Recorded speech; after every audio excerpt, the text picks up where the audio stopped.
चलिए, तो सॉल्यूशन में हम लोग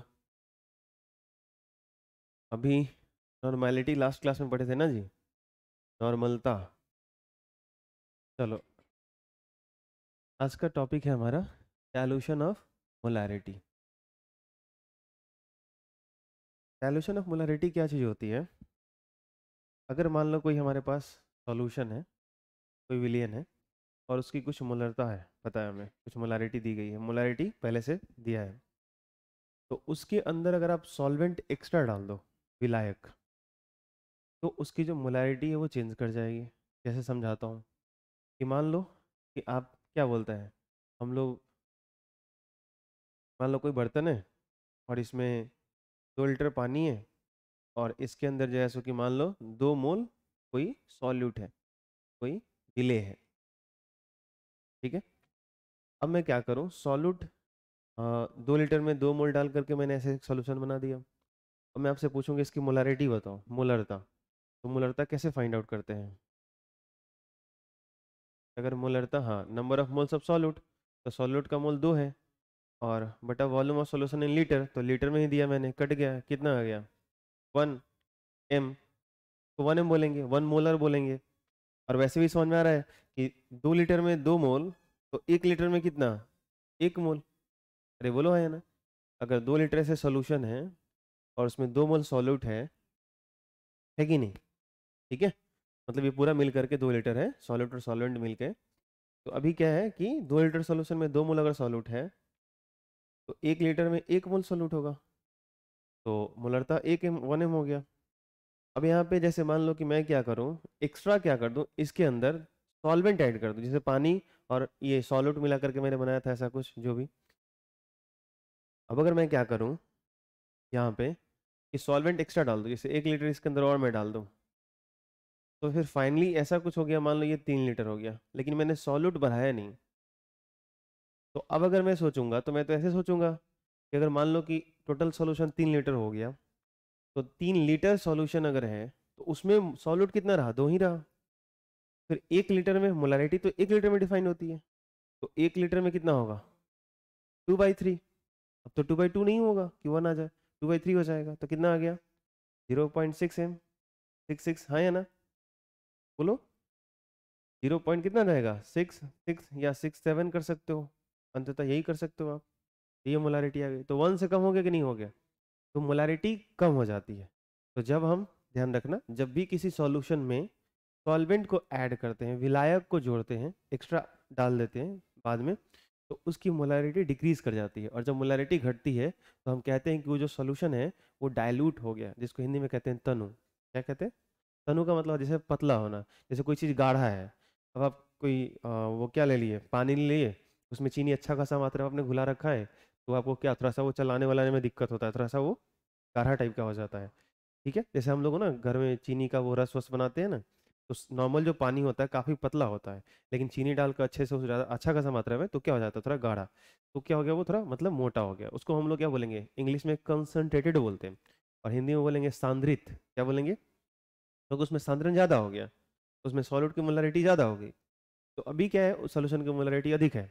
तो अभी क्या है कि जैसे मान लो हम लोगों का, अब वो जो गाढ़ा बना करके रखे वो चलो फिक्स कर लिया आपने, अब शुगर नहीं डालना, जितना डालना था आपने डाल दिया, मोलारिटी जो है आ गया।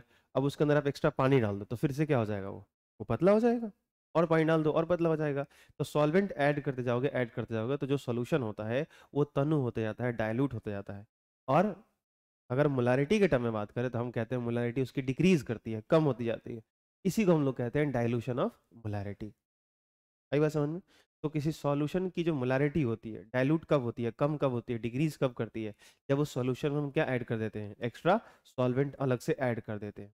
ठीक है, अगर सॉल्यूट डालेंगे तब, सॉल्यूट डालेंगे तो क्या होगा, मोलारिटी बढ़ेगी। आई बात समझ में? तो हम लोग क्या पढ़ रहे हैं, डाइल्यूशन ऑफ मोलारिटी, इसका मतलब हमको सॉल्वेंट ऐड करना है। ठीक है, ये ध्यान रखना। चलो, तो यहाँ पे क्या चीज़ है, जैसे मान लो कि मेरे पास यहाँ पे अ, ऐसे इस पे क्वेश्चन आते हैं बनाने के लिए। जैसे मान लो मेरे पास एक सॉल्यूशन है, और इसमें जो है सो कि इसकी अपनी कुछ शुरू की मोलारिटी है, और ये जो मोलारिटी है, चलो इसको मैं मान लेता हूँ m1 है। ठीक है, और यहाँ पे इसका वॉल्यूम जो है सो कि v1 है। ठीक है, इस सॉल्यूशन का वॉल्यूम कितना है, v1, और मोलैरिटी कितना है, m1 है। अब इसमें क्या करता हूँ मैं, थोड़ा सा जैसो कि सॉल्वेंट ऐड कर देता हूँ, सॉल्वेंट ऐड कर देता हूँ, विलायक इस सॉल्यूशन के साथ, ठीक है, मैं ऐड कर देता हूँ। और ये जो ऐड कर रहा हूँ इसका वॉल्यूम मुझे पता है, और इसके वॉल्यूम को मैं कह रहा हूँ V2। क्या कह रहा हूँ, V2। अच्छा, इसका मैं पूछूं कि मोलारिटी कितनी होंगी तो बताओ क्या बोलोगे आप। देखो, यहाँ पे सॉल्यूट होगा तभी तो इसकी कोई मोलारिटी है, इधर कोई सॉल्यूट तो है नहीं। तो हम लोगों ने एक पढ़ा था ना प्योर सॉल्यूट सॉल्वेंट वाला, तो वो एक अलग कंडीशन था। लेकिन यहाँ पे सॉल्यूट तो है नहीं, सिर्फ सॉल्वेंट है, ये आई बात समझ में। तो मैं पूछूं कि इसमें number of moles, number of moles of solute, solute के मोल्स कितने हैं, आंसर है 0। आप मेरी बात समझ पा रहे हो भैया, ये एक सॉल्यूशन है, इसमें मान लो शुगर है और वाटर है, दोनों मिक्स्ड है, उसकी कुछ मोलारिटी है। यहाँ पे सिर्फ मेरे पास पानी है, तो पानी है तो इसमें शुगर तो है नहीं, सॉल्वेंट का मैं ऐड कर रहा हूँ, पानी उसमें एक्स्ट्रा डालने जा रहा हूँ सोल्यूशन के अंदर, इसमें शुगर तो है नहीं। मैं पूछूंगा इसमें सॉल्यूट के मोल्स कितने हैं, तो मैं क्या बोलूंगा, 0। ये बात आपको समझ आती है, ठीक है। चलो, तो मैं यहाँ पे क्या कहने जा रहा हूँ, अब मेरे को बताओगे कि यहाँ पर जो फाइनल सोल्यूशन बनेगा, ये वाला जो रिजल्टेंट सोल्यूशन बनेगा, इसकी जो मोलारिटी होगी वो पहले वाले से मोलारिटी बदल जाएगी कि नहीं बदलेगी, बदल जाएगी, क्योंकि अगर ये सॉल्वेंट उसमें ऐड हो गया तो जो सॉल्वेंट है उसका मात्रा तो बढ़ जाएगा, वॉल्यूम ऑफ सॉल्यूशन बढ़ेगा, ठीक है। तो इसकी मोलारिटी बदल जाएगी, तो फाइनल जो मोलारिटी सॉल्यूशन का आ रहा है, चलो उसको मैं मान लेता हूँ m। क्लियर। आप मुझे बताओ वॉल्यूम बदलेगा कि नहीं बदलेगा, बदलेगा। सवाल है वॉल्यूम हो कितना जाएगा, तो V1 पहले था सॉल्यूशन का, V2 हमने उसमें ऐड करा, तो इसका वॉल्यूम हो जाएगा V1 प्लस। क्लियर, कोई दिक्कत, आगे बढ़े। चलो, अब एक चीज ध्यान से अगर देखोगे ना कि क्या नहीं चेंज होने वाला है, क्या नहीं बदलने वाला है, तो इन तीनों में अगर ध्यान से देखोगे तो इसमें मैं बोलूं कि विले का मोल, विले का मोल, इसमें जो विले का मोल होगा मैं उसको मान लेता हूं N1। ये तो पूरे प्योर सॉल्वेंट था, तो इस विलायक में अगर मैं विले की मोल की बात कर रहा हूँ, विले की मोल या विले का मोल, तो आंसर है 0। और इसमें जो है सो कि विले का मोल, ध्यान सुनना, इसमें विले का मोल N1 बोल रहा हूं मैं, इसमें भी सॉल्यूट था ही नहीं, इन दोनों को मैंने मिला दिया, यानी सॉल्वेंट इसमें एक्स्ट्रा डाल दिया, ठीक। तो यहाँ पे विले का मोल बताओ क्या लिखना चाहिए मुझे, N1 ही लिखना चाहिए, कुछ दूसरा लिखने की जरूरत ही नहीं है, क्योंकि भैया आपने क्या करा, एक्स्ट्रा पानी डाला है, शुगर नहीं डाला। तो अभी क्या है, सॉल्यूट अगर आपने नहीं डाला तो सॉल्यूट थोड़ी चेंज किया होगा, फाइनल सोल्यूशन में सॉल्यूट कितने होंगे, उतने ही मोल्स होंगे जितना मोल इतना है। और मोल्स क्या नंबर को डिफाइन करता है, कि 1 मोल होगा तो इतना नंबर में पार्टिकल्स होंगे, 2 मोल होगा तो इतना नंबर में पार्टिकल्स होंगे, हाँ या ना। तो पार्टिकल्स का नंबर चेंज नहीं करेगा। और यहाँ एक और चीज सोच सकते हो कि अगर वो पार्टिकल्स नंबर ऑफ सॉल्यूट के कांस्टेंट है तो उसके मास भी कांस्टेंट होंगे। तो अगर मेरे को ये पता है, यहाँ पे जैसे मान लो शुगर मैंने 1 मोल ले रखा है,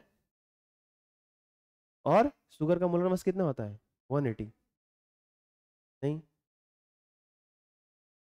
180 नहीं होता, 180 तो इसका होता है, ग्लूकोज का होता है, C12 H22 O11। निकाला आपने, 342 होता है शायद मेरे हिसाब से, निकाल लो। 12 बरह 144, हाइड्रोजन का हो जाएगा 22, और 16 में 11 से गुना करो, 16 एकम 16, और 16 एकम 16 एक 17, जोड़ना जरा, 342 आता है कि नहीं आता है। 6 2 8 4 12, 7 2 9 4 13 1 14, 1 1 2 1 3, 342, ठीक है। तो अगर मैं बोलूं कि इसके अंदर शुगर जो है सो कि 1 मोल है, कि नहीं 1 मोल है, इसका क्या मतलब है, 342 ग्राम है। तो अगर 342 ग्राम और मैंने डाला पानी उसके अंदर, तो भैया अभी भी इस पूरे सॉल्यूशन के अंदर क्या हो गया, 342 ग्राम ही है। अरे बोलो हाँ या ना। तो जो यहाँ पर अगर मोल्स कांस्टेंट है, मोल्स चेंज नहीं हो रहे हैं, तो जो मास यहाँ रहेगा वही मास यहाँ भी रहेगा। तो मास को भी हम लोग चाहे तो रिलेट कर सकते हैं, कोई दिक्कत, ठीक है। तो ये जो है सो कि आगे जैसे जरूरत पड़ेगा वैसे हम लोग इस्तेमाल कर सकते हैं, ये ध्यान रखना है। तो यहाँ पे अगर मैं लिखना चाहूँ, अच्छा आप लोग जल्दी बताना, मोलरता का फॉर्मूला हम लोगों ने क्या पढ़ा है, विले का मोल, मोल सब सॉल्यूट। तो चलो मैं इधर N1 दिखाया था ना, और बटा विलियन का आयतन, तो आयतन कितना था V1। तो इस पहले वाले सॉल्यूशन वाला डायग्राम याद करो दिमाग में है तो, मोलारिटी मैंने कितना बोला था, M1 मोल्स कितने बोले थे N1, वॉल्यूम क्या बोला था V1। N1 बराबर मैं क्या कर सकता हूँ M1 इंटू V1 कर सकता हूँ कि नहीं, ऐसा कुछ कोई दिक्कत, ठीक है। दूसरा, ये जो फाइनल सोल्यूशन हमारा बना है ये वाला, इसकी बात करते हैं। इसकी मोलैरिटी मैंने कितनी मानी है M, मोलैरिटी तो चेंज करेगा भैया, क्योंकि 1 लीटर में कितना number of moles of solute है वो मोलैरिटी होती है। तो 1 लीटर में यहाँ नंबर ऑफ मोल्स कुछ अलग थे, लेकिन अगर उसके अंदर सॉल्यूट आपने ऐड किया है तो सॉल्यूशन तो बड़ा ही है। तो अब 1 लीटर इसका उठाएंगे तो उसमें तो सॉल्यूट भैया चेंज करेंगे, कम ही मिलेंगे, है या ना, डायल्यूट तो हो ही गया है। तो इस बार मोलैरिटी बदलेगी। फिर से हम लोग यहाँ पे अगर रिलेशन होना चाहते हैं तो फिर से मैं यही करूंगा, फाइनल मोलैरिटी कितना है M, नंबर ऑफ मोल्स तो N1 ही है, वॉल्यूम ऑफ सॉल्यूशन क्या हो गया है V1 प्लस V2, ऐसा हो गया है, ये बदला है। तो ये इधर मल्टीप्लाई में आ जाएगा, क्या आ जाएगा बोलो, M into V1 plus V2 बराबर N1। अब N1 और यहाँ भी N1, इसका क्या मतलब है, ये वाला हिस्सा और ये वाला हिस्सा आपस में क्या हो जाएंगे, बराबर हो जाएंगे, हाँ या ना। तो फाइनली हम लोग ऐसा कर सकते हैं, अगर इसको मान लें इक्वेशन 1 और इसको मान लें अगर इक्वेशन 2 थोड़ा देर के लिए, तो हम लोग लिख सकते हैं कि समीकरण 1 और 2 से फ्रॉम इक्वेशन 1 एंड 2 क्या करेंगे, बोलो बोलो, इन दोनों को मैं बराबर करने वाला हूं। तो ऐसा कर दूं, M ब्रैकेट में V1 प्लस V2, ये जो हम लोगों का है ये इसके बराबर हो जाएगा, कौन सा, M1 V1 के, क्लियर। अब ये मल्टीप्लाई में उधर गया तो डिवाइड में, तो फाइनली हम लोगों का क्या ऐसा रिजल्ट आ सकता है कि M बराबर क्या हो गया, M1 V1 बटा V1 प्लस V2। अब ध्यान से सोचो, M1 क्या था, जो शुरू में सॉल्यूशन था उसकी मोलैरिटी हमें गिवन था, ये उसका शुरू का वॉल्यूम था। भैया ये V1 आपका वही वॉल्यूम है जो यहाँ पढ़े हुए, वही तो है। V2 क्या है, जितना आप एक्स्ट्रा सॉल्वेंट ऐड कर रहे हो, आई बात समझ में। तो अगर एक्स्ट्रा सॉल्वेंट जो ऐड कर रहे हो, पहले का सॉल्यूशन का वॉल्यूम और मोलैरिटी पता है, और एक्स्ट्रा जो ऐड करो ये इन्फॉर्मेशन दे दो, मैं बता दूंगा कि फाइनल जो सॉल्यूशन बन रहा है उसकी मोलैरिटी अब क्या होगी, उससे ये निकलेगा, आई बात समझ में। यानी डाइल्यूट करने के बाद सॉल्यूशन की, तनु करने के बाद, सॉल्वेंट मिलाने के बाद जो विलेन की मोलरता होगी, विलेन की मोलैरिटी होगी, वो कितनी होगी, वो ये वाला रिजल्ट हमको देगा M। आया समझ, कोई दिक्कत, ये होता है हमारा डाइल्यूशन ऑफ मोलैरिटी, क्लियर है। चलो जल्दी से नोट करना।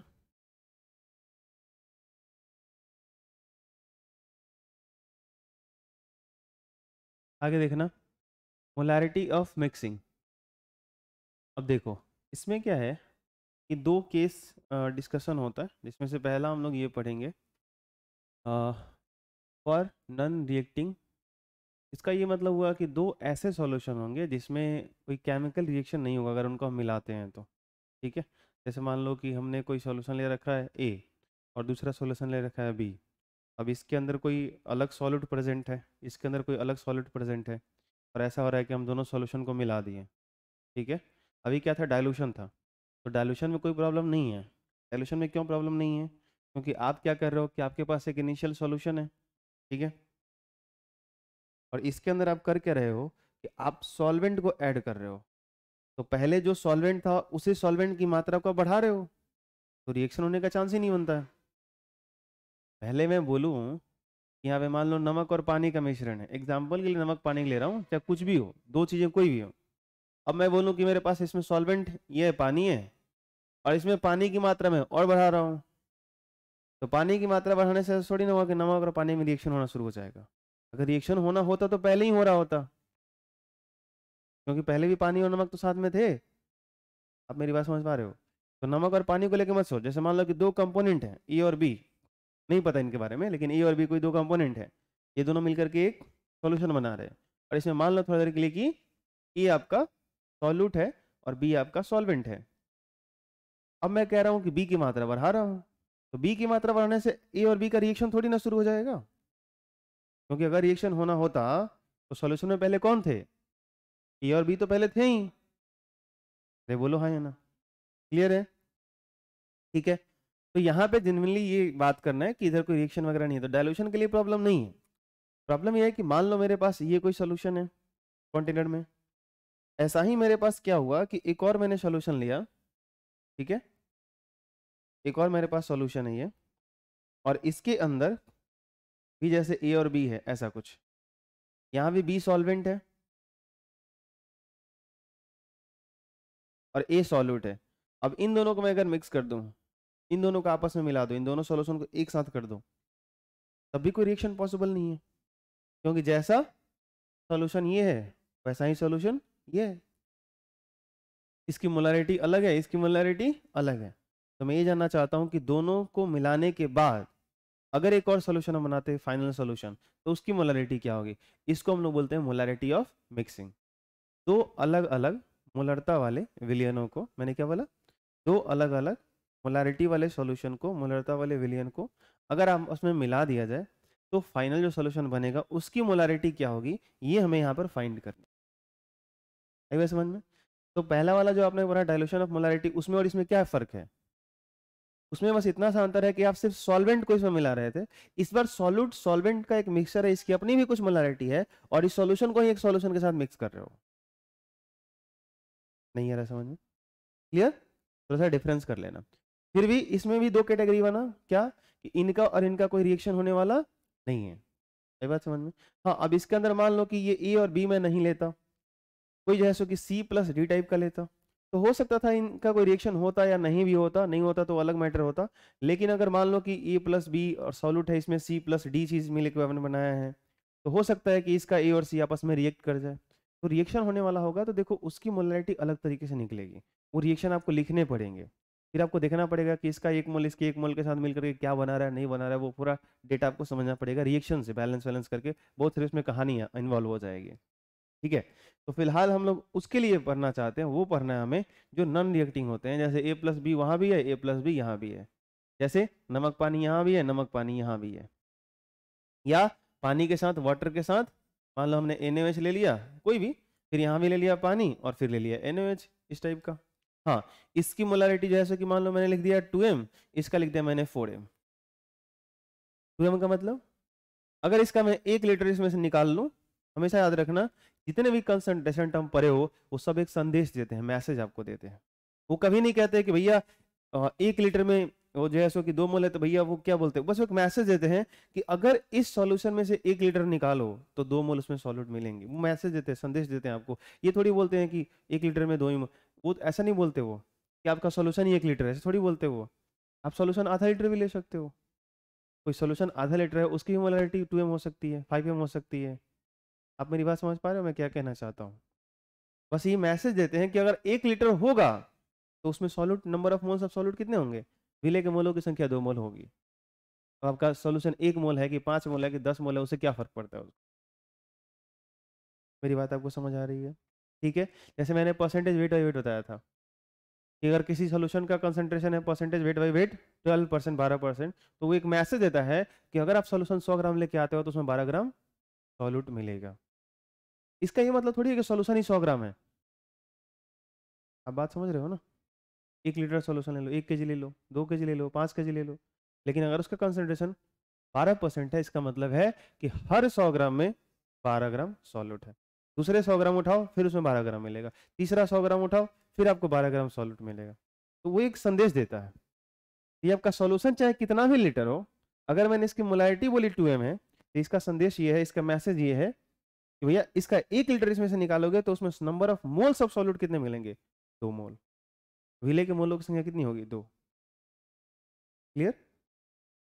हाँ, अब अगर 1 लीटर में 2 मोल मिल रहा है, हमको पता है कि सॉल्यूशन अगर 4 लीटर है, मैं बोलूंगा इसमें 8 मोल सॉल्यूट है, क्योंकि 2m का मतलब हुआ 1 लीटर में 2 मोल सॉल्यूट। और अगर 4 लीटर सॉल्यूशन मेरे को दिख रहा है तो हर लीटर में 2 मोल मिल रहा है, तो 4 में तो 8 हो ही जाएंगे।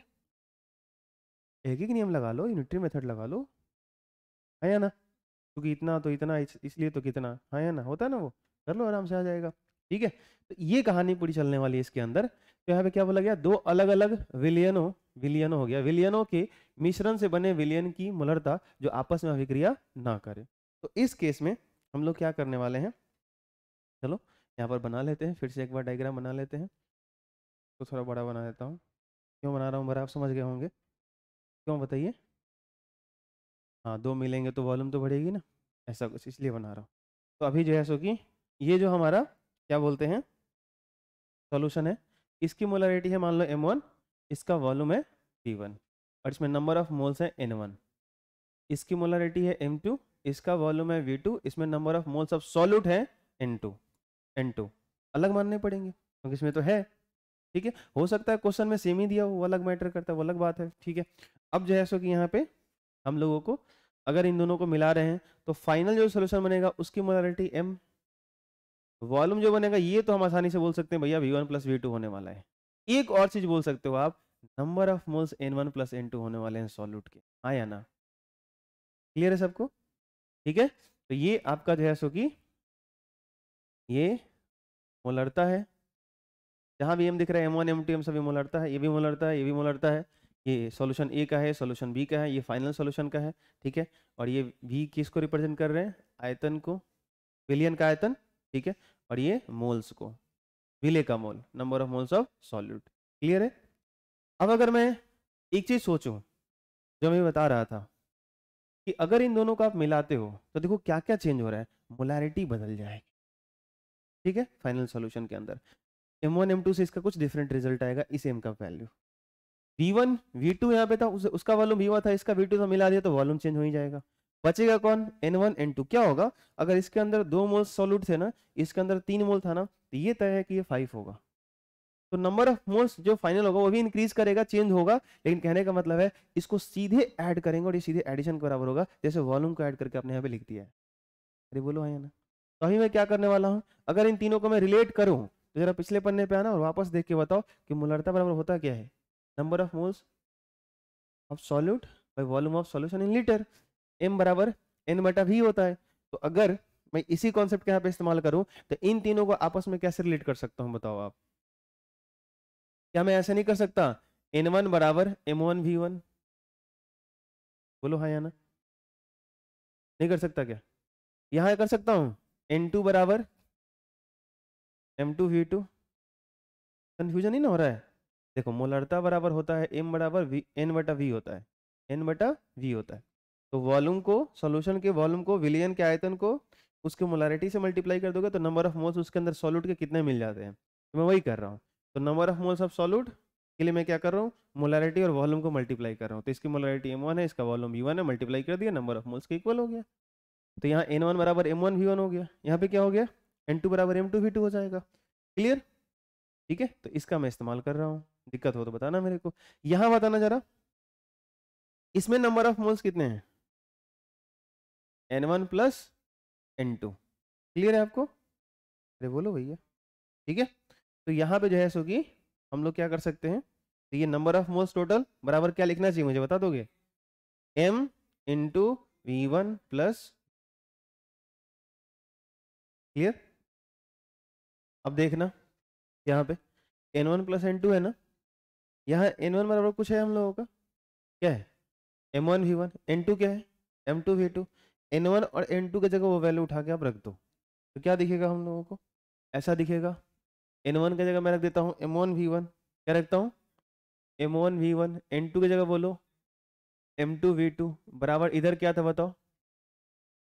कैपिटल M ब्रैकेट में v1 प्लस v2। ये जो v1 प्लस v2 इंटू में है ना, इधर लेके आ जाओ डिवाइड में, तो m1 v1 plus m2 v2 बटा में v1 प्लस v2 बराबर क्या? m। ये क्या है बताओ? Molarity of final solution, yes और नो? बोलो हाँ या ना? तो ये थोड़ा सा इसका पहचान लिख लेना, बाकी जो है सो कि आपको तो समझ में आ ही गया होगा। m बराबर यहाँ क्या बना? m1 v1 plus m2 v2 बटा v1 प्लस v2। क्लियर है? तो दिक्कत? ठीक है, तो इस तरीके से जो है सो कि आप आसानी से क्या कर सकते हो, सॉल्व कर सकते हो, कोई दिक्कत नहीं होनी चाहिए। तो इसको बोलते हैं मोलैरिटी ऑफ मिक्सिंग और नॉन रिएक्टिंग सॉल्यूशन। आई बात समझ में?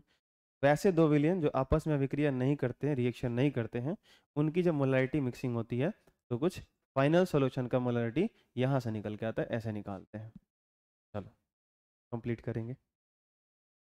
चलो आगे देखना, वाष्पन। जब कोई द्रव पदार्थ क्वथनांक से कम ताप पर या कमरे के ताप पर गैसीय अवस्था में बदलना प्रारंभ कर दे तो यह प्रक्रिया वाष्पन कहलाती है, जिसको इंग्लिश में हम लोग कहते हैं इवेपोरेशन। क्या कहते हैं? इवेपोरेशन। जैसे होता है ना हमारे यहाँ पानी वानी रख दो धूप में, या ऐसे ही रख दो, नॉर्मली घर में भी रख दो, तो क्या होता है धीरे धीरे उसका वॉल्यूम क्या होता है, घटने लगता है। तो कारण क्या है, उसको तो हमने कहीं रख के उबाला नहीं है 100 डिग्री सेल्सियस पे, आया जो उसका बॉइलिंग पॉइंट है वहाँ पे ले जाके मैंने उसको गर्म नहीं करा। वो धीरे धीरे क्या होता है, बाहर से एनर्जी ऑब्जर्व करता है, और जैसे उसकी एनर्जी इतनी ज़्यादा हो जाती है, इतनी ज़्यादा ऊर्जा हो जाती है कि वो सरफेस को छोड़ के भाग सकता है, तो चला जाता है। और इस प्रोसेस को हम क्या कहते हैं, इवेपोरेशन, इसी को बोलते हैं वाष्पन। दो चीज़ें होती हैं, एक है वाष्पन और इसके बाद आएगा एक वाष्पीकरण, इसको बोलेंगे वेपराइजेशन। तो वाष्पीकरण हम करवाते हैं, जब हम गर्म करते हैं, हीट करते हैं, उसकी बॉइलिंग पॉइंट आती है, वो उबलना शुरू होता है, तो उस प्रोसेस को हम कहते हैं वाष्पीकरण। और एक इवेपोरेशन, जो वाष्पन आप ये पढ़ रहे हो, ये स्वतः होता है, खुद ब खुद होता है। आई बात समझ में? अरे बोलो। ठीक है। तो जब कोई भी लिक्विड है, कोई भी लिक्विड है, सबके होते हैं इवेपोरेशन, किसी का कम होता है, किसी का ज़्यादा होता है, डिपेंडिंग अपॉन नेचर। ठीक है, मॉलिक्यूलर मास या बहुत सारे जो जिस तरीके का आप लिक्विड ले रहे हो, ठीक है, क्योंकि उस पर कहीं ना कहीं ग्रेविटी भी काम करती है, इंटरमॉलिकुलर फोर्स ऑफ अट्रैक्शन भी काम करते होंगे, क्योंकि पानी अगर छोड़ के जा रहा है तो जाहिर सी बात दूसरा मॉलिक्यूल तो उसको अट्रैक्ट करके रखा हुआ है ना। लिक्विड के बीच क्या होता है, particle to particle force of attraction तो होगा ही होगा। और वैसे भी वाटर की बात कर रहे हो, पानी के तो हाइड्रोजन बॉन्ड होते हैं। अरे हाँ ना, बोलो। ठीक है, तो ये चीज़ें होती हैं। तो डिपेंड करता है कि जो वाष्पन होगा, जो इवेपोरेशन होगा, वो बहुत सारे फैक्टर पे डिपेंड करेगा कि जो एटमॉस्फेयर है उसका टेम्परेचर क्या है। जैसे अभी के टाइम में ठंड के मौसम में अगर पानी रख दो तो उसको वाष्पीकरण होने में जितना टाइम लगेगा, उतना ही पानी आप गर्मी के मौसम में रख दो, जल्दी से वाष्पीकृत हो जाएगा। तो टेम्परेचर मायने रखता है। अरे हाँ ना, बोलो। इवेपोरेशन के लिए सरफेस एरिया मायने रखता है कि आप जैसो कि अगर किसी ग्लास में पानी रख दो उतना ही, तो फिर उसका वाष्पीकरण होने में लंबा समय लग जाएगा, उतना ही पानी को आप थाली में रख दो, जल्दी से इवेपोरेशन हो जाएगा, खत्म हो जाएगा पानी।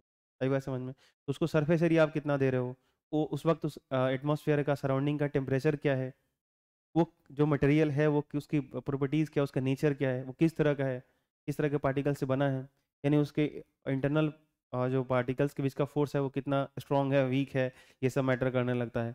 उसका जो पार्टिकल है उसका मास कितना है, ये सारी चीज़ें बहुत डोमिनेटिंग फैक्टर होती हैं। तो वाष्पन पे ये सारी चीज़ें डिपेंड करती हैं।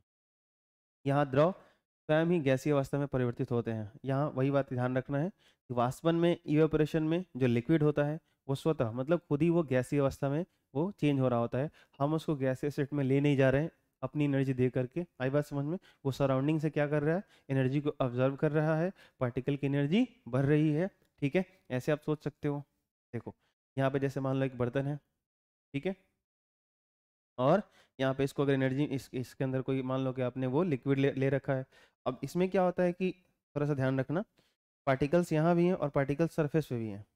मैं दो तरह का आइडेंटिफिकेशन डाल देता हूँ।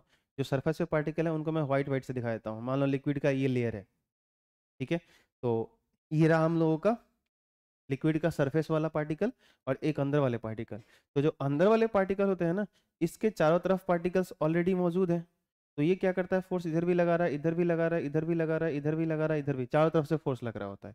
लेकिन इसमें क्या होता है ना, कि इसमें जैसे कि इधर फोर्स लगता है, ऐसे फोर्स लगता है, ऐसे फोर्स लगता है, इधर कोई पार्टिकल फोर्स नहीं लगा रहा है। आई बात समझ में?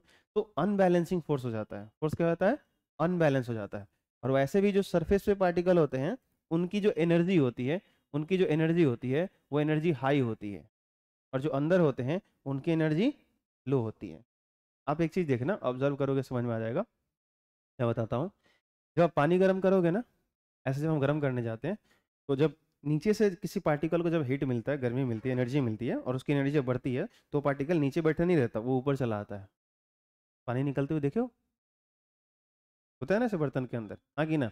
फिर जब उसकी एनर्जी कम होगी, उसकी एनर्जी ऊपर, अब जैसे जैसे ऊपर आ रहा है तो आसपास को वो एनर्जी देते जा रहा है। वही बात है, अगरबत्ती अपने जला लिया, लोगों के देह में सटाते जा रहे हो, ठीक है, तो क्या होगा, इसका हीट सबको मिल रहा है। आई बात समझ? जितने लोगों के शरीर में सटेगा, है कि नहीं? हालांकि रास्ता आपका साफ हो जाएगा, जल्दी आप मंदिर में पहुंच जाएंगे, वो अलग बात है। तो ये तरीका आप मत लगाइएगा। तो हाँ, ये सब हम लोग लगाया करते हैं, लड़के सब वो करते हैं, बहुत ज़्यादा भीड़ होती है तो मैं क्या कह रहा था, समझा करो। हम्म। तो बेसिकली जो है सो कि जो कोई भी लिक्विड के पार्टिकल जो गर्म होते हैं तो एनर्जी उनकी बढ़ती है, और बढ़ती है तो बेचारे वो ऊपर जाते हैं। तो ऊपर जाते हैं तो आसपास के पार्टिकल को एनर्जी देते जाते हैं, तो जब देंगे तो इनकी अपनी एनर्जी कम होगी, तो ये ऊपर आते हैं, अपनी मैक्सिमम एनर्जी तक जाते हैं, फिर उसके बाद इनकी एनर्जी कम होती है, दूसरा पार्टिकल आएगा तो फिर ये साइड से नीचे जाते हैं। ऐसे होता है, ठीक है। इसी कारण क्या होता है ना कि वो क्या बोलते हैं, कंटेनर में आप देखोगे बर्तन में, तो पार्टिकल ऐसे हीट होते हैं और ऐसे बीच से निकल के आते हैं और वैसे जाते हैं और फिर ऐसे आते हैं। तो कभी भी दूध या पानी या कोई भी चीज लिक्विड अगर आप उबालोगे, गर्म करोगे, तो ऐसे उबलते हैं, ना कि ऐसे ऐसे उबलते हैं। ऐसे कभी नहीं देखोगे। वो कैसे करते हैं? वो ऐसे करते हैं। हाँ, ऐसे ऐसे ऐसे होते हैं। इसका रीजन है, समझ में आया? क्यों? क्योंकि उनकी जब एनर्जी बढ़ती है तो ऊपर जाते हैं, और जब जिसकी एनर्जी कम हो गई रहती है वो साइड से ऐसे आते हैं, दीवार के सारे ऐसे आते हैं, इधर से आते हैं, इधर वाले इधर से आते हैं, ऊपर वाले ऐसे आ जाएंगे, उधर वाले उधर से आ जाएंगे। तो साइड से ठंडे पार्टिकल ऐसे चल के आते हैं, और जिसकी एनर्जी बढ़ती है बीच में सबसे ज्यादा, जो वो क्या एनर्जी जो है, धा जो हम लोग कहते हैं ना, सबसे ज्यादा एनर्जी तो बीच में मिल रहा है। तो जहां मिलता है वो फटाक से ऐसे ऊपर भाग जाता है, तो वहाँ स्पेस खाली होगा। अरे पार्टिकल जब वहां से हटेगा तो खाली होगा, तो खाली होगा तो कोई भरने भी तो आएगा, लिक्विड है ना भाई, तो भरेगा कहाँ से? तो बगल वाला आएगा, क्योंकि उसकी एनर्जी कम होती है। आई बात समझ? ये चीजें होती हैं। तो इसको कन्वेक्शन करंट कहते हैं बेसिकली, जो ये बनता है ना ऐसे, इसको कन्वेक्शन करंट कहते हैं। ठीक है, खैर। तो यहाँ पे क्या है कि जो ऊपर वाले पार्टिकल होते हैं इनकी एनर्जी हाई रहती है और अंदर वाले पार्टिकल की एनर्जी लो होती है। तो अभी हम लोग गर्म नहीं कर रहे हैं, ऑटोमेटिकली अगर है भी जिस टेम्परेचर पे है तो इनका वाष्पीकरण होते रहता है। अब ये पार्टिकल जो है सो कि इसको छोड़ के ऊपर जाने लगता है। ये प्रक्रिया आपका जो है सो कि कहलाता है वाष्पन। क्या कहलाता है? ये स्वतः हो रहा है। ठीक है, और इस वाले मॉलिक्यूल को याद रखना, ये जो अंदर होते हैं ना, इनको हम लोग बोलते हैं बल्क पार्टिकल या बल्क मॉलिक्यूल। क्या बोलते हैं? Bulk molecule. याद रखना, कहीं अगर मिल जाए, इसकी हिंदी एग्जैक्ट मुझे नहीं पता, आप ढूंढोगे तो कुछ मिल जाएगा। ठीक है, लेकिन याद रखना जो सॉल्यूशन के अंदर वाले पार्टिकल्स होते हैं, सब अंदर वाले जो पार्टिकल होते हैं, इनको हम लोग बोलेंगे बल्क पार्टिकल कह लो, बल्क मॉलिक्यूल्स कह लो। क्लियर है? और इनको क्या बोलेंगे? Surface molecule. क्या बोलेंगे? तो अगर एक सॉल्यूशन है तो सोच के देखो, इमेजिन करो कि मान लो कि एक आपने बर्तन ले रखा है, उसमें पानी ले रखा है, तो उसके सरफेस पे कितने सारे पार्टिकल्स हैं, सोचो। ठीक है, दिखने में थोड़ी पता चल रहा है, हाँ या ना? उसके सरफेस पे जितने सारे पार्टिकल हैं सबको सोचो। अब वो सबका वाइब्रेशन हो रहा होगा तो बहुत ज्यादा हो रहा होगा, हम लोग उतना पकड़ नहीं पाते, इमेजिन नहीं कर पाते। ठीक है, देख नहीं पाते हैं। ठीक है, तो बस इतना ध्यान रखना है, कहीं बल्क लिखा होगा तो अंदर वाले पार्टिकल की बात हो रही है, सरफेस मॉलिक्यूल बोलेगा तो उसके सतह के जो पार्टिकल्स है उनकी बात हो रही है। ठीक है, तो इवेपोरेशन में कौन जाते हैं पार्टिकल ऊपर? ये सरफेस वाले पार्टिकल ऊपर चले जाए, ये गैसीय अवस्था में बदल जाते हैं। ठीक है, वाष्पीकरण आ गया। वाष्पन वो अलग था, वाष्पीकरण ये। वेपोराइजेशन क्या है भाई? जब किसी द्रव पदार्थ को गर्म करके उसके क्वथनांक वाले ताप पर, मतलब उसका जो बॉइलिंग पॉइंट होगा वहां तक आप हीट करके ले गए और उसको गैसीय अवस्था में परिवर्तित कर रहे हो, तो इस प्रक्रिया को क्या कहते हैं? वाष्पीकरण। सेम चीज है, आप मतलब एक तरह से कह लो ना कि डिफरेंसेस हैं बट बहुत ही कम है, बस इतना सा है। ठीक है, इमेजिन करो कि हमारा एटमॉस्फेयर का टेम्परेचर ही जो है सो कि 100 डिग्री सेल्सियस हो जाए, तो क्या होगा? पानी तो खुद ही बॉयल होने लगेगी। अरे बोलो हाँ या ना? आई बात समझ में? ठीक है, खैर, अगर एटमॉस्फेयर का टेम्परेचर 100 डिग्री सेल्सियस हुआ तो हमारा क्या होगा आप जानते हो, है। तो यहाँ पे हमको क्या करना पड़ता है? गर्म करना पड़ता है, और ये हम लोगों का लेयर है, तो इसमें जो है सो कि ये पार्टिकल्स ऊपर जाएंगे, यहाँ भी गैसीय अवस्था में बदलाव आएगा, लेकिन यहाँ पे जो टेम्परेचर होगा मायने क्या रखता है? यहाँ पे जो टेम्परेचर होगा वो टेम्परेचर कहाँ पे पहुंच गया होगा? बॉइलिंग पॉइंट पे। आई बात समझ में? और यहाँ पे खास बात क्या था कि यहाँ इवेपोरेशन क्या हो रहा है, या तो हम लोगों का रूम टेम्परेचर होगा, क्या होगा? रूम टेम्परेचर होगा, या उससे लो टेम्परेचर होगा। अगर लो टेम्परेचर होगा, जैसे जो भी हम कह लें, टेम्परेचर कुछ भी हो, इवेपोरेशन तो होता ही है, लेकिन कम होगा। टेम्परेचर ज्यादा होगा तो ज्यादा होगा, इतना सा फर्क है। लेकिन यहाँ पे हम हीट करते हैं, गर्म करते हैं, एनर्जी देते हैं, और टेम्परेचर इस सॉल्यूशन का, इस लिक्विड का कहाँ पहुंच जाता है? बॉइलिंग पॉइंट पे। तो उस टाइम जो ये गैसीय अवस्था में बदल रहा है, तो इस प्रोसेस को, इस प्रक्रिया को हम लोग क्या कहेंगे? वाष्पन नहीं कहेंगे, वाष्पीकरण कहेंगे, वेपोराइजेशन कहेंगे। क्लियर? ठीक है, अगला संघनन, इसको इंग्लिश में कहते हैं कंडेंसेशन। क्या कहते हैं? कंडेंसेशन। ठीक है, क्या चीज होता है? जब कोई गैसीय पदार्थ ठंडा होकर द्रव अवस्था में परिवर्तित होने लगती है तो यह प्रक्रिया संघनन कहलाती है। आप एक चीज सोचो, जब खाना बनाते हो तो वो जो कुकर या कुछ भी ऐसा होता है तो ऊपर से एक बर्तन का ढक्कन डाल देते हो आप। तो ये जो गैसीय अवस्था बदल के जाते हैं, ठीक है, ये पानी उबल रहा है, बॉयल कर रहा है फाइनली, लेकिन जब ये जाता है तो मैंने क्या बोला, ऊपर जाने के बाद फिर उसकी एनर्जी कम भी तो होती है। फिर वो ठंडे होते हैं, ठंडे होते हैं, उनकी एनर्जी कम होगी, तो फिर वो क्या होते हैं? बहुत सारे पार्टिकल एकोमुलेट होकर फिर ठंडा हो जाते हैं और फिर वापस से लिक्विड फेज में कन्वर्ट कर जाते हैं, द्रव अवस्था में। अरे बोलो हाँ या ना? ठीक है, तो फिर ये हम लोगों का वापस जो है सो कि ये नीचे आना शुरू कर देते हैं। ये बात आपको समझ में आ रही है? मतलब एक प्रोसेस क्या हो गया कि अगर वाष्पीकरण एक ऐसा प्रोसेस है कि जिसमें ये लिक्विड टू गैस जा रहा है, तो संघनन एक ऐसी प्रक्रिया हो जाएगी जिसमें गैस टू लिक्विड बन रहा है। क्या बन रहा है? Gas to liquid. वो जो वेपर्स बन रहे हैं, वो जो वाष्प बन रहे हैं, वो फाइनली वापस में रिकम्बाइन होकर के एनर्जी को कम करके, लेस करके, एनर्जी को लूज करके, ठंडा होकर के क्या कर रहे हैं? वाटर में कन्वर्ट हो रहे हैं और फिर वाटर में जा रहे हैं। ये बात आपको समझ आती है? ठीक है, तो वापस आते हैं हम लोग यहाँ पे। तो संघनन क्या है? कंडेंसेशन क्या है? जब कोई गैसीय पदार्थ ठंडा होकर द्रव अवस्था में परिवर्तित होने लगती है तो यह प्रक्रिया क्या कहलाती है? संघनन कहलाती है। क्लियर है? ठीक है, अगला है साम्यावस्था। क्या है भाई?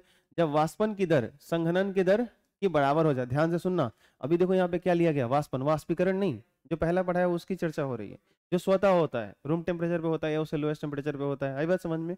उसकी बात चल रही है। तो जब वाष्पन की दर संघनन की दर के बराबर हो तो उस अवस्था को साम्यावस्था कहते हैं। ठीक है, मतलब आप ऐसे सोचो कि जैसे मान लो, अभी हम लोग थोड़ा सा ऐसे सोच के चलते हैं कि बर्तन बंद है, क्लोज कंटेनर की बात कर रहे हैं, क्योंकि अगर कंटेनर खुला है तो सोच के देखो, उसमें से जो गैसेस बाहर निकल रहे हैं, फिर उसका कंडेंसेशन होगा भी तो फिर वो बर्तन में तो आएगा नहीं, कहीं और चला जाएगा। ठीक है, तो उस बर्तन के साथ कोई इक्विलिब्रियम का कंडीशन नहीं आ सकता, फिर गड़बड़ हो जाएगा। तो ऐसे बार बार मैं ये क्लोज कंटेनर बना रहा हूँ, यहाँ पर ध्यान देना, जब भी मैं डायग्राम बना रहा हूँ तो बर्तन को बंद कर दे रहा हूँ, इस बात का ध्यान रखना। ठीक है, तो यहाँ पे जैसे मान लो कि मेरे पास एक कंटेनर है ऐसे, इसमें हमने कोई लिक्विड ले रखा है। ठीक है, तो शुरू में क्या होगा? इसके सरफेस के मॉलिक्यूल्स हैं ऐसे जा रहे हैं, लेकिन भैया जो इनका वाष्पन हो रहा है, एक टाइम पे इसकी एनर्जी क्या होगी? कम होगी। और जब इनकी एनर्जी लोएस्ट होगी तो फिर वापस कहाँ आएंगे? लिक्विड फेज में कन्वर्ट करेंगे वापस। अरे बोलो हाँ या ना? जब इनकी एनर्जी कम होगी तो अभी क्या होगा? वाष्पन भी हो रहा है और फिर थोड़ी देर बाद पहले इवेपोरेशन हुआ, वाष्पन हुआ, और थोड़ी देर बाद क्या हो रहा है कि वो कंडेंसेशन भी शुरू हो गया, संघनन भी शुरू हो गया। तो एक टाइम पे क्या होगा? ऐसा जाकर रेट फिक्स हो जाएगा कि जितना इवेपोरेशन हो रहा है उतना ही कंडेंसेशन हो रहा है। मतलब पर सेकेंड जितना वाटर गैस में कन्वर्ट कर रहा है, गैसीय अवस्था में चला जा रहा है, उतना ही वाटर ठंडा होके लिक्विड में आ जा रहा है। सही बात समझ में?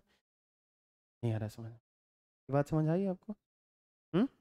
ठीक है, जैसे मान लो कि मैंने कोई आयोजन किया, मेला का आयोजन किया, या मान लो मैंने कोई भोजन का आयोजन किया कि आप सब जो भी मेरे दोस्त, हित साथी, रिश्तेदार, अभिभावक, शिक्षक मित्र जो भी हैं, मैंने आयोजित किया एक ऐसा, और बोला कि सभी लोग आइए, मैं आप लोगों को भोजन कराऊंगा। अब सब लोग आ रहे हैं। अब सोच के देखो, शुरू में मेरे यहाँ कितने लोग आए? 0।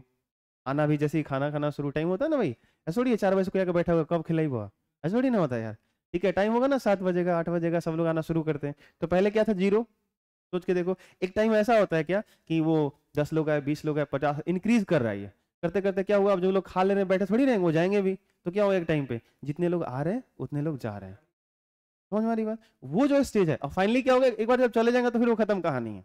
आई बात समझ में? ये चीजें हो सकती है, शुरुआत कहीं से होता है, खत्म कहीं भी हो सकता है, लेकिन जो वो स्टेज आपको इमेजिन करना है कि एक ऐसा सिचुएशन इमेजिन करो, वो टाइम इमेजिन करो जिस टाइम पे जितने लोग आ रहे होंगे उतने ही लोग जा रहे होंगे, ताकि वो माहौल सही चल रहा हो, बैलेंस रहे। पता लगेगा कि हमेशा बढ़ते तब तो हम संभाल ही नहीं पाएंगे, है कि ना? पता लगेगा प्लानिंग किए थे 400, आ गया 4000, हाँ तो बाकी लोगों को भूखे जाना पड़ेगा। अब आप अलग बात है, आप गाली दीजिए, हम बुलाए तो थे नहीं, अब आ गए, हाँ कि ना? जो भी है, जो सवाल वापस आते हैं, तो वो चीज आप इमेजिन करो। समझ में आ रही बात? तो वो जो स्टेज है क्या है? इक्विलिब्रियम है, उसी को बोलते हैं इक्विलिब्रियम, साम्यावस्था। समझ आया? ठीक है, आने जाने की अवस्था समान होनी चाहिए, एक जैसी होनी चाहिए, रेट जो है सो कि सेम हो जाना चाहिए। तो इवेपोरेशन, वाष्पन का दर, मतलब पर सेकेंड जितना लिक्विड जैसो कि आपका वेपर में जा रहा है, पर सेकेंड उतना ही वेपर्स वापस जैसो कि लिक्विड में कन्वर्ट होकर आ रहा है। तो ये चीज जो सिचुएशन बनेगी, इसको हम लोग इक्विलिब्रियम कहेंगे, इसको साम्यावस्था कहेंगे। क्लियर? ठीक है, ये टर्म बहुत इंपॉर्टेंट है, ध्यान रखना थोड़ा सा। अगला टर्म आता है हमारा वाष्प दाब, वेपर प्रेशर। क्या है? Vapour pressure.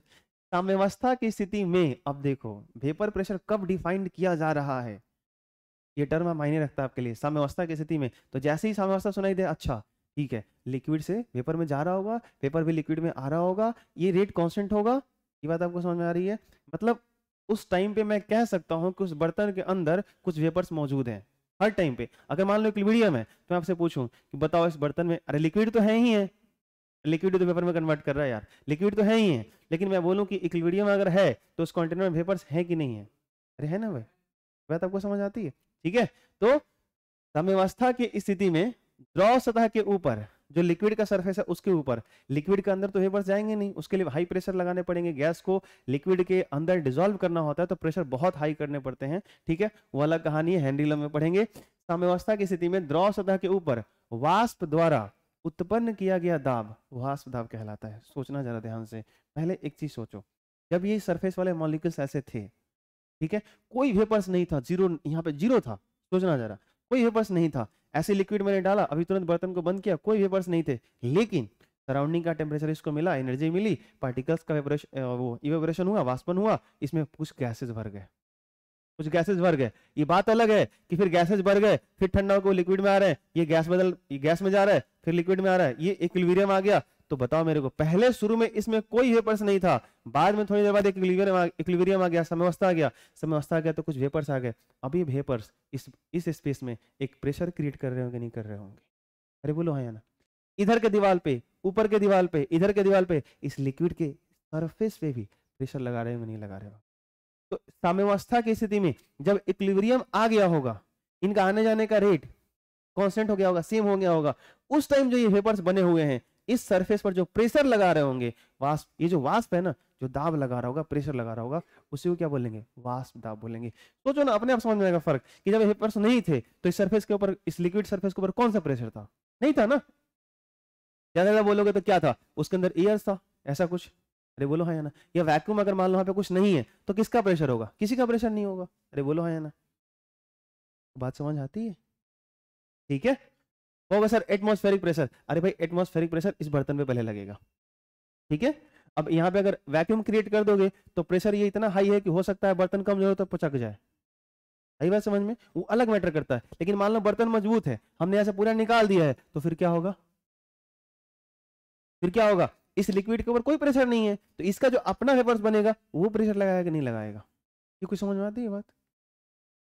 अरे, तो इसको बोलेंगे, ये जो वेपर्स जो इस लिक्विड के सरफेस पे प्रेशर लगाएंगे वो बोलेंगे वेपर प्रेशर वाष्प। क्लियर? वापस आते हैं, तो साम्यावस्था की स्थिति में द्रव सतह के ऊपर वाष्प द्वारा उत्पन्न किया गया दाब क्या कहलाता है? वाष्प दाब कहलाता है। आई होप आप लोगों को क्लियर हो गया होगा। ये जो वेपर प्रेशर होते हैं, ध्यान से सुनना, ये जो वेपर प्रेशर होते हैं कौन कौन से फैक्टर पे डिपेंड करते हैं, फटाफट ध्यान दो। वाष्प दाब द्रव के ताप पर निर्भर करता है, सही बात है। अगर लिक्विड का टेम्परेचर हाई होगा तो भाई साहब जो वो वाष्पन होगा, इवेपोरेशन होगा, वो क्या होगा? तेजी में होगा। बहुत ज्यादा वेपर्स बनेंगे, और ज्यादा बनेंगे तो प्रेशर क्या होगा? ऑटोमेटिकली इंक्रीज कर जाएगा, चेंज करेगा। तो कहीं ना कहीं जो वेपर प्रेशर है वो टेम्परेचर से इफेक्ट होता है, टेम्परेचर पे डिपेंड करता है, ठीक है। वाष्प दाब द्रव की प्रकृति पर निर्भर करता है। मान लो आप उस कंटेनर के अंदर, उस बर्तन के अंदर ऐसे लिक्विड ले रखे हो जिसके पार्टिकल टू पार्टिकल इंट्रैक्शन कम है, आकर्षण बल कमजोर है, तो अगर कमजोर है तो वाष्पीकरण क्या होगा? वाष्पन क्या होगा? ज्यादा होगा।